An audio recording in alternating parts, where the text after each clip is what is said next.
Hey everybody, so in last week's episode of Public Freakouts Unleashed, I promised a follow-up story explaining what was going on with a contentious, tense, and awkward argument between a young man named Torin and two women who claimed to be the homeowners of the mobile home he was living in with their daughter. Once I went down the rabbit hole here, I discovered an interesting and certainly outrageous struggle between Torin and his roommate's family as they attempted to serve him an eviction notice, accused him of erratic and violent behavior, claimed he had failed to pay his rent for months, and told him he would have to be out by Monday. The encounter on its face reveals some condescending, absurd behavior on the part of his landlords, just objectively speaking, but the backstory makes the entire situation so much worse that it deserved to be told. I can't be the only one that's dealt with an absolutely atrocious landlord before, in my case, as many as 6 months ago, so many of you will probably find something relatable about this too. Torin's first TikTok post, which sparked widespread outrage and interest from tens of thousands of users, depicted two separate encounters with his roommate's two mothers, where he's told to be moved out by Monday and handed a stack of paperwork that ostensibly makes everything clear. Here's the very first confrontation recorded on February 2nd with his roommate's mother, Tammy. My roommate's parents have been terrorizing me.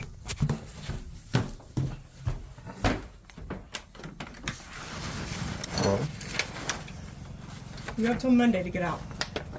You do not have a lease because we are not able to assign you a lease because we are the leasees. CPM are the people who own it. And I would have let you get away with it if you hadn't her. No, you don't do that. It's my house. I live here. Yeah, no, you don't. Get out. So you will either be out by Monday or we'll have to call law enforcement and then come help you. Get out. Mm-hmm. Get out. So I live here, Tammy. If there is any damage, which I took pictures yesterday, to this house while you're getting out, I will have evidence of that. So you were asked to leave, you chose not to. Roommate agreements are not legally binding in the state of Oregon. Feel free to use the money you didn't pay Madison to get an attorney. But Monday, if you're not gone, Torin. Side note, Maddie is the roommate and this woman's daughter. We will be here with law enforcement. Get out, Tammy. Locks will be changed. Tammy, get out. And we will move on. As a landlord, you have to give me 24 hours notice if you're going to show up. Oh, you're not? So then what are you doing here, Tammy? I am the leasee. Okay, get out. I own the home. Tammy, get out. You do not have a lease. Get out. You don't live here. Get out. My name is on the lease. Would you like me to bring law enforcement today? Because I can do that. I'm trying to be nice to Madison because she wanted to help you. Get out. Till Monday to get out. Okay? Trying to be nice. I've tried to be nice over and over, Torin. Okay? That wasn't kind what you did today. Watch out. The cat's going to get out. Not kind. Also, cat not registered. But, okay? Monday, bud. Send in your mom's a letter today. You can read the information that's signed on CPM. Teresa has been notified. And if you are not gone or there is any damage, by Monday, bud, the cops are coming with us, okay? I've tried to be nice over this stuff. But you've been unkind. So, by Monday. Now, my daughter also lives here, and she'll be coming back by to get some things. Do not try to keep her from the home. Or I'm not going to. I'm not going to. Okay? All right. A few important things to note here right off the bat. First of all, Tammy mentions that she is not the owner, she is the lessee, meaning that she is the one who is renting from someone else here. We learn later that her daughter, Maddie, is the one that owns the physical infrastructure of the mobile home. But the way that mobile homes work, if I understand correctly, is that one person owns the infrastructure, the home itself, right, the building, and then another person owns the land of the mobile home park that the building exists on. The ownership of the land and the building are separate when it comes to mobile homes, which is different than the way that single-family homes normally operate, where you own both the land and the physical infrastructure built atop it. So just wanted to clarify that. So it's Maddie, Torin's roommate, and this woman's daughter that owns the physical infrastructure of this mobile home, and it is CPM, which was referenced in the video as a signer onto the papers that she hands him at the end of this, which we'll go over in just a minute, is the company that at least manages the property that this exists on. So just to clarify, CPM, property management company of the land, this woman's daughter, owner of the mobile home. Okay, so Tammy says that Torin has to be out by Monday or she's showing up with the police. Note that she has not offered or given an eviction notice of any kind at this point, which is in almost every case required by law if you're going to kick one of your tenants out. Things get a little extra hairy because of the mobile home situation. We'll get to that in just a moment. But first, Torin walks us through the exact paperwork that she has there in her hand and gives to him at the end. It seems pretty nonsensical when you look at it. Check this out. So here are the papers that Tammy gave me. She did the liberty of highlighting some things for me. So she highlighted prior agreements, which says that any agreements made before this one are not valid, which I don't know why she thinks I need to know, because we didn't make any before this. Modification, we can't modify it. Again, don't know why she thinks I need to know that, because we didn't modify it. We have assignment or subletting prohibited, which is interesting because she's been subletting a room in this house to me for 10 months. So CPM, which manages the land that they're leasing for this mobile home to exist on, has a no subletting agreement. And they are, as Tammy states multiple times just in this first segment, the lessees of that land. And they're subletting out knowingly to this guy. Are they not the ones that are violating the subletting agreement? So she's been breaking the rules. Thanks for highlighting that, Tammy. Then we have, we may evict for unauthorized persons. That's interesting because I am an authorized person. I have a roommate agreement with CPM and they did a background check on me. So I'm an authorized person. And then we have some signatures that she thinks I need for whatever reason. I don't know. Those are signatures. Thanks, Tammy. And now, to when Maddie and her other mom, Diane, just showed up today on Monday. So come Monday, February 6th, the day that he was, if you'll recall, told he had to be out of the house by or else they'd show up with police, the second mom of his roommate, Maddie, shows up with Maddie to confront him yet again, and things are just as hairy as you expect.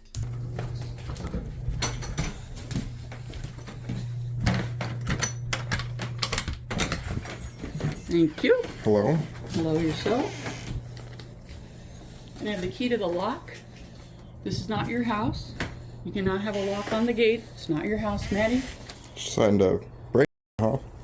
Yeah, because I need to get in the house. You could have just texted me and I would have undid it. Well, you shouldn't put a lock on the door.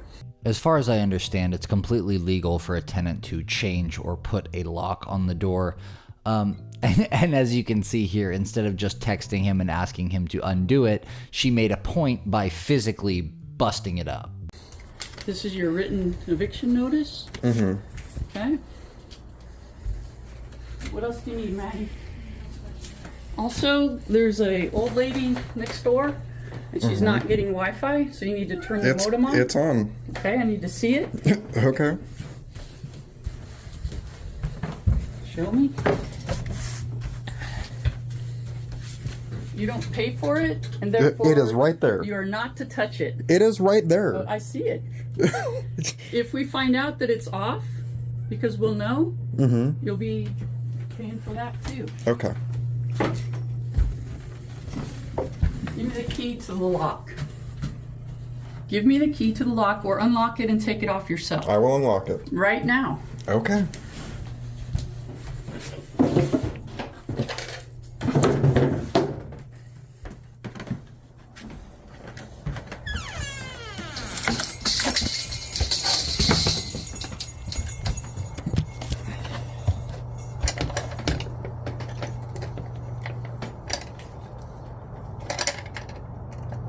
It's not your property. You're not to install locks or anything else.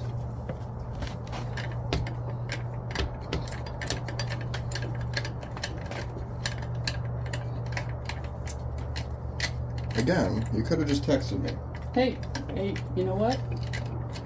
You lock this out, So I did this because I don't feel safe with y'all. Oh, really? Because Tammy came I here. don't feel safe with you. What have I done to make you feel unsafe, Diane? Shut up. What have I done? Go to your room. Genuinely, what have I done to make you feel unsafe? We're not gonna. Have I threatened you? What did I do? We're not gonna play this game. What did I do? Go. No, I live here. No, you can't just demand that I go. You're being evicted. You don't have the authority to evict me Yes, because you you do. don't own this property. CPM owns the property. No. CPM owns the land. Maddie owns the CPM owns the land that this Maddie house owns is the on. house, and- Only CPM can evict me. Maddie pays the rent. Go yourself, Diane. Oh, okay. Get out. You too. No, you can't. I live here. This is Maddie's I live house. here. You don't own the house. Maddie owns the house. You don't own the house either. That's true. So get out. Shut the up. I'm not. You gonna- shut the. Get out, Diane. Maddie, come Get out. Come get what you need, Maddie. She can get whatever she wants. You get out. I'm staying right here. What did I do to you? What did I do to any of you to make you hate me so I'm much? not having any conversation with you. I don't hate you. We just want you to move out. Why? You're done. Why do you want me to? What did I do? Because And I am moving out. I'm in the process of that. But why? Because you make a big mess of the whole place. What did I have done? Nothing but help Maddie this entire time. I have cleaned up after her. I'm sure you have. This entire time. I've been like the only one to do the dishes ever, to clean anything in the house. What have I done to the house? so sorry. What have I done to the house, Diane? Put up carpet What? on the wall. Put up.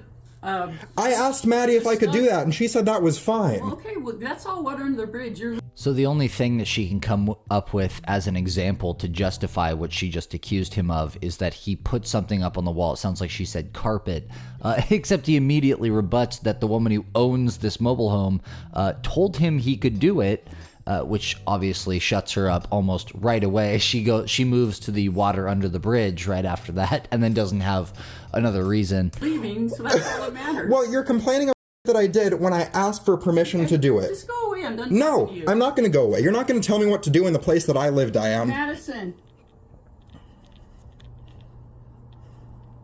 Guess she's talking to Dolores. Maddie's gonna need to come back in and get what she needs. She can do that. So that's Diane, the other mom of his roommate Maddie, who you see very briefly standing outside during this whole thing. She doesn't say a word to him.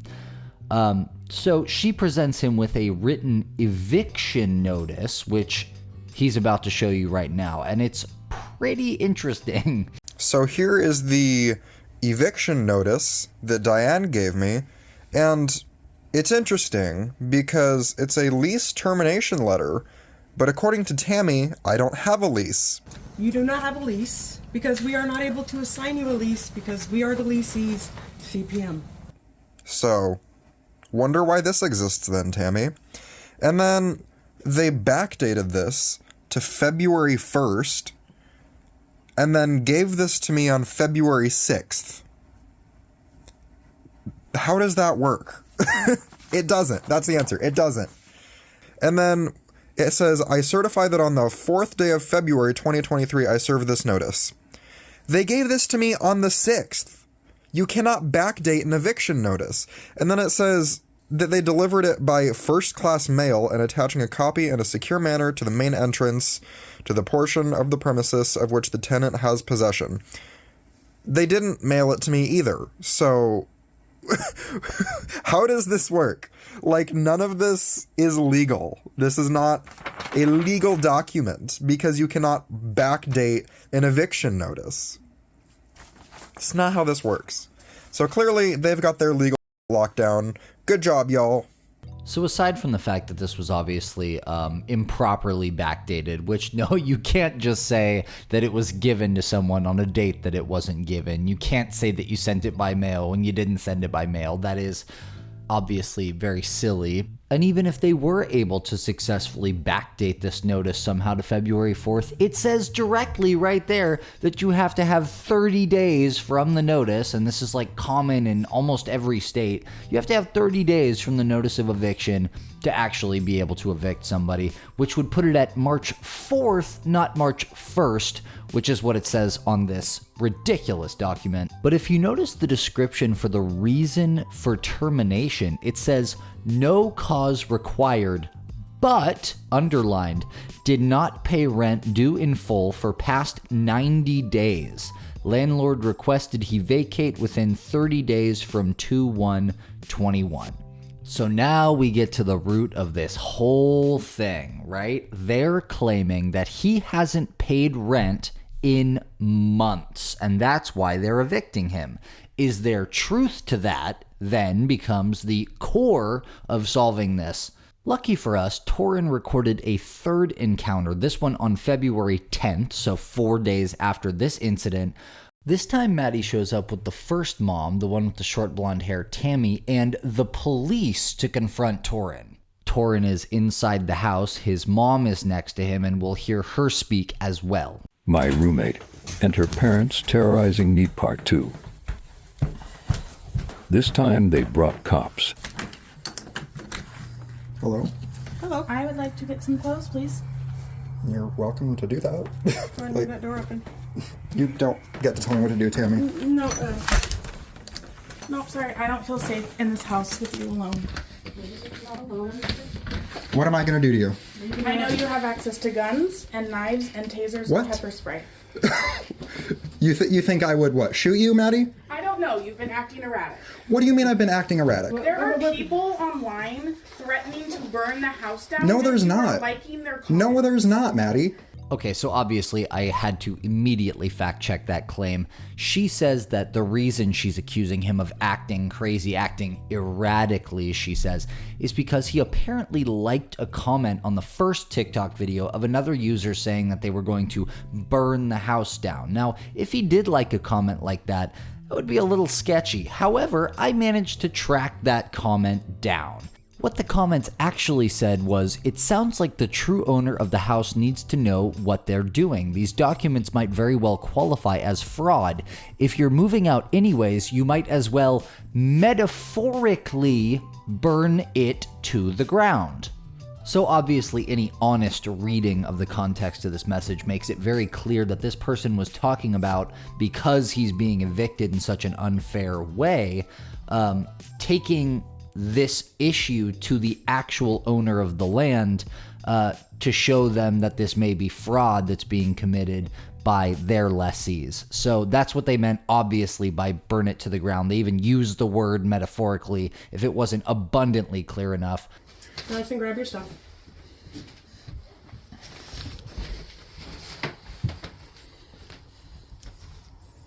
Where is the key to the bolt lock? The what? The key to the bolt lock. On my key ring. Okay, I'd like it, please. No, because I still live here. I own the house, sir. No, you don't. Maddie owns the house. When he moves out, he'll give you the key, Tammy. Okay, I want the key, but my name is on the house, bud. Would you like a copy of that as well? Sure. Give that to me. I'll get you one. There's it. It's in the car, so Okay. I can do that. So it's fine if you just pass the key. I just don't want any of this. I run a home for kids with special needs and wheelchairs, and I got people threatening all kinds of stuff. No one has threatened anything.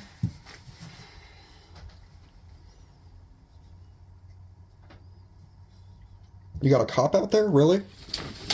What am I gonna do? Can I have your badge number? Sure, 62730. And your badge number? 58081. Okay.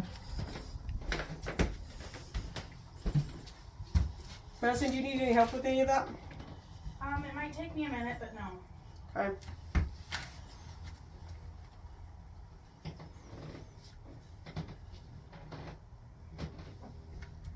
What do you actually think that I'm gonna do? Torrin, because you tend to, it appears, put videos online. I posted video of you harassing me online. I'm not going to debate you, bud. Yeah. You've noticed by now, I'm sure, that Tammy is a big fan of using the word bud in a condescending way. In my experience, at least, only the most obnoxious and insecure people do this. I haven't paid your rent. Yes, in I months have. months. And we have the evidence that I have paid it, That would actually. be great. We'll figure that one out if we have to later. I have it all printed out. Okay, I have So stuff just, too. just so that you know, I have his bank account, and he has been paying Maddie. I don't know if she told you he's been paying her. So I looked at all of the Facebook pays, which is what he pays from. So this is not. Yeah. So that's true. I have all those as well. So we'll just have to let somebody figure it out. Ah, so now we get to the root of this whole thing again, right? Because the claim that Torin hadn't paid rent in 90 days was the only reason given on his backdated eviction notice that I'm not sure was even legal.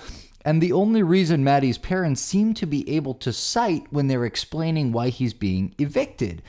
Here, Tammy is claiming that Torrin hasn't been paying Maddie, who he's subletting for, if you'll remember, the rent each month over Facebook Pay like he normally does. But Torrin and his mom, whose voice can be heard right beside him there in that clip that we just watched, swear that he in fact has been paying rent the whole time, and they have the printed bank statements to prove it. At first, I found this a bit confusing, but Torrin clears up his assertion in the comments section of his first video. One user commented, "Sounds like he was paying Maddie directly and she wasn't forwarding the funds to mommy and then blaming Torrin," to which Torrin replied, "Yup." He also states in another response, "I've been living here for 10 months, paying rent, receive mail here, and have a lease agreement." You'll recall too that he mentions earlier that he has a separate roommate agreement with the company that owns the property on which this mobile home sits, CPM. This. Do you need that? Bring your stuff.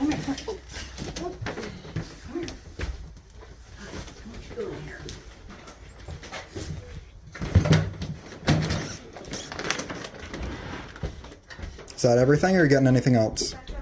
Okay, bye. Probably like many of you at this point, I had to wonder in the midst of all this about Maddie's alleged decision to pocket the money Torrin was giving her each month for rent and tell her parents that he hadn't been paying. What possible reason would she have had to do something like that? Was it purely vindictive? What could have caused such a weird rift between two roommates who were supposed to have been friends? One possible explanation may be found in a follow-up video Torrin posted only a couple days later, where he detailed the relationship they had as well as Maddie's own money troubles. Okay, so here's the backstory from my perspective. So Maddie and I were friends for years, maybe 5 years-ish. I don't know the exact amount of time. And then last year I moved in with Maddie. And the entire time I lived with Maddie, it seemed like her parents didn't like me. Just like kind of from the beginning, it seemed like. I never had any issues with her parents prior to that, but yeah, they just didn't seem to like me once I moved in. And my theory on why that was is that I kind of helped Maddie to become more independent while I lived there. So they saw me as a threat because from their perspective, I was pulling their daughter away from them, because before that, she was entirely dependent on them because they never really taught her life skills so that she could be an independent adult. So when I started kind of helping Maddie to become more independent, they saw that as me pulling her away from them. That is my theory as to why they never liked me once I started living with her. They never told me that, but they never really gave me an answer, so that's kind of the most I can extrapolate as to why that was. So, to put it lightly, Maddie was very unwise with spending her money, so she wasn't able to pay her bills. There's a lot of happened, but this is kind of the important part. So, Maddie wasn't able to pay her bills. Her parents didn't like me. So, her parents told her that they would help her pay her bills if she kicked me out. So Maddie told me that I had to leave. I found out that because Maddie and her parents do not own the land that the house is on, CPM owns the land, which is the property management company that owns the mobile home park that it's in. So because of that, only CPM had the authority to evict me. Tammy, Diane, and Maddie did not have the authority to evict me. So because of that, they all kind of just resorted to harassing me until I left. Pretty positive that's not legal. And they tried to justify that by claiming that I was mentally unstable and violent and threatening them and trying to dox them. You'll recall Maddie earlier in the video when she came into the house, she made that exact accusation, and the only evidence she had to back that up was that he had supposedly liked a comment that someone left about burning the house down.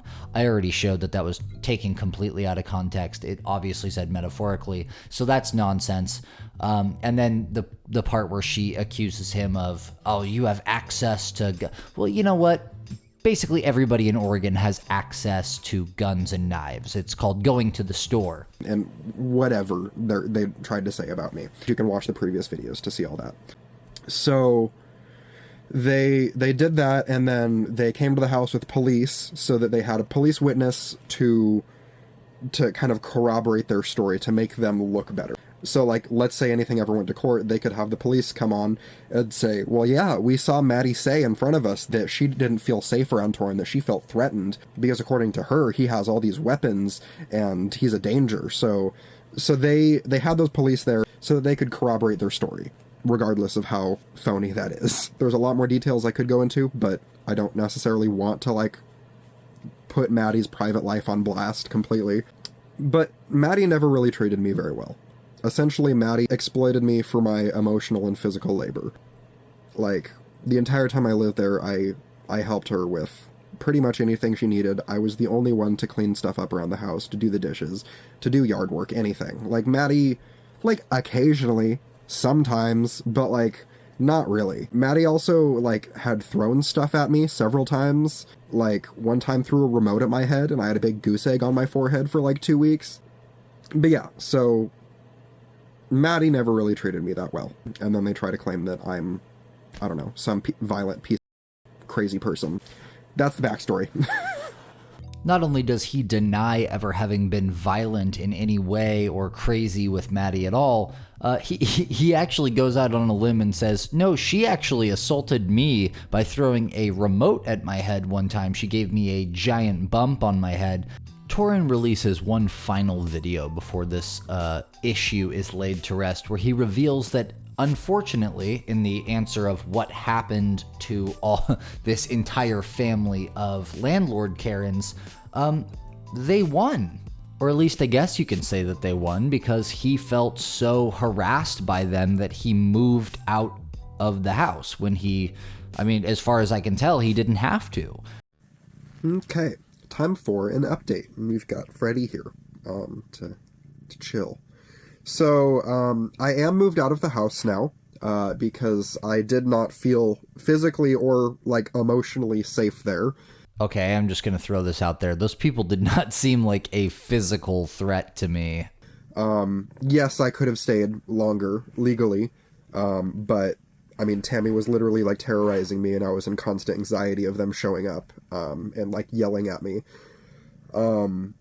So, I did move, and I'm sure that was what Tammy was trying to accomplish. She got what she wanted. She terrorized me into leaving sooner than I legally had to. And I'm going to answer some questions that I got, or a lot of questions that I saw on the video, and just comments in general. So a lot of people were saying to call the cops, get the cops involved, get a restraining order. None of that would have helped. Cops only escalate things. That would not help anything. I could not change the locks on the house. I legally did not have the right to do that. There was a lot of comments saying to change the locks. I could not change the locks. What else? So, also, I was paying rent. I paid actually much more than I was required to for rent. I also paid for most of Maddie's groceries when I lived there. Like, I'd say, like, 2/3 of the time that I lived there, I was paying for all of Maddie's food. I was also the only one cleaning up around the house, and I was doing a shit ton of emotional labor, helping Maddie with all of her problems that she deals with in her life regarding bad choices she makes and issues with boys and her parents and everything. I put in so much emotional labor there, that alone could have made up for my rent. But monetarily, yes, I paid my rent. I also did have a lease agreement. People keep saying I didn't. I had a lease agreement. I don't know what y'all are talking about. So I want to address Tammy's comment saying that she runs, or she has a house with disabled children in wheelchairs, blah, blah, blah, trying to make herself out to be some sort of saint and, like, ally to the disabled community or something. I want to read y'all a text message that Tammy sent me. So here's the text message. Okay. Goodness, Torin. I knew you were an unstable human being, but you've gone above and beyond the pale this time with the videos you posted on TikTok. If anyone had previous questions about your mental capacity and or your mental health issues, they certainly do not now. Wow. Not only did you bold-faced lie to the world on a video we have, you have done more to support a court case in our favor than I ever could have hoped. Bravo. You also chose to support and not refute the comments about burning down our house, threats and physical assault calls towards myself and Diane, etc., etc., etc. Not to mention the elaborate fabrication that you have in fact paid your rent. In writing, no less. Thank you. Just can't wait to see those bank statements, etc. I am sure a judge will be curious to see them too. And of course the Ashland Police Department, since I now have actual proof that your instability is a danger to not only my daughter, but her mother and I. I just have to wonder how much time you've spent thrashing our name online to strangers who could put our home and us in danger instead of actually packing. That ego we talked about earlier, coupled with your diagnoses, are certainly not doing you any favors right now. You are just a sad human being. So, go on, Tammy, about how... I run a home for kids with special needs and wheelchairs. Because you're such an angel. Well, you might agree those texts kind of speak for themselves, but actually while he's recording this video, in the midst of it, she sends him even more texts. Tammy sent me another text. So I'm going to read that to you. Tammy said, Torin, you moved out on time with your mom's help, and I was prepared to let all things go. Tammy, there was no time constraint, because you never gave me a legal eviction notice, so there was no on time. Anyways, so that you, Madison, and all of us could move on from this situation. But if you choose to continue to post inflammatory and derogatory videos that include me or my family, this will not end. You do not have my permission to post my face on TikTok, nor talk about my job as a foster provider for these boys. Maybe you should stop bringing it up, Tammy. You're the one bringing this up.